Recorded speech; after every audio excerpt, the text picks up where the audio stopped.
means a lot to me because I play sports and I have to stay in the best possible shape and condition to perform the best that I can possibly perform. So tell me, because your family, tell us a little bit about your family and their influence and your interest in being healthy. Well, my mom is a personal trainer and she really pushes me to work hard, and my dad also pushed me to work pretty hard, especially in basketball.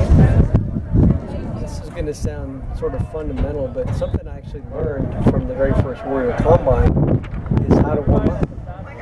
For a long time, I was the guy that spent a lot of time stretching, and one thing that I learned in the very first Warrior Combine is stretching is probably not the best way to warm up. It's a dynamic warm up, and then I learned from the trainers and that helped us get warm for the event. Because there are a lot of weekend warriors that maybe didn't train as much as they would have liked when they come home, but that's okay because they train you how to do that. So my workout shifted is instead of maybe stretching or doing just kind of jogging around the track, now I do some things to thinking about muscle groups. They're easy, they're simple.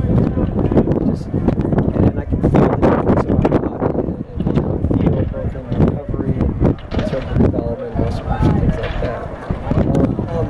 And so, I don't know if you remember the first few times we did this event, we had a few training sessions in advance, and you guys helped me think about kind of training for this event versus, just going out for a run. Because a lot of us believe that just being healthy and being in shape is just going out and getting sweating, getting that movement. But kind of just the specific things like your technique and your form. You personally help me pay more attention to that stuff. And so when I do things like I might do a dynamic warm-up that involves jumping rope and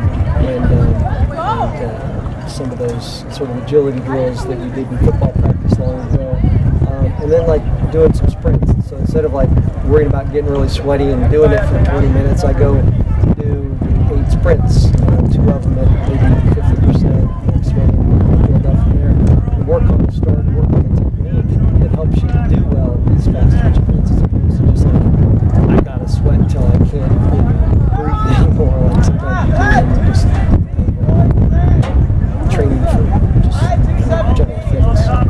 And then it's interesting. Well, yeah, because there's 2 things that come to mind. First, it's more in sync with the things he's doing, right? I mean, at the simplest level, he's playing basketball, 5 and 5 miles that day. For my body, he's training distance running. I'm not quick. I can't do the things that he's doing. So working more on those fast twitch muscle fibers helps me do more stuff with him. He still thinks he can defeat me in the basketball quarter in a race. And I guess we're going to get our chance to have our head-to-head out here in the combine. But, so yeah, it's very much kind of changed my perspective on kind of extending the amount of time that I can spend with my kids as I grow older. And I want to keep participating with them and keep dominating for as long as I can. And so kind of training for a warrior combine versus training for a marathon. I know he can do it, and he works really hard to make sure he can be able to do that consistently. And he thinks he can beat me, but he can't. But let me ask you this: you've got buddies whose dads, are out. How many of your buddies' dads are out alongside of them playing hoops and doing the things your dad's doing? I don't think very many of them are. I mean, that to me, that's what it's all about. That's really what we're after here: functional health. Yeah, and the father-son game gets tougher and tougher every year because they're getting bigger and faster at a rate that's catching up pretty quick. Yep, absolutely. I like the war score because it gives you a perspective, because you want to compete, but I'm not going to beat a 25-year-old or a 35-year-old in a 40-yard dash. When you adjust for age, you kind of, and I think it's done very scientifically, or just the war score. That's a great tool to make it more competitive. The first years we did it was fun and we had teams, but it was kind of a team score and it was competitive.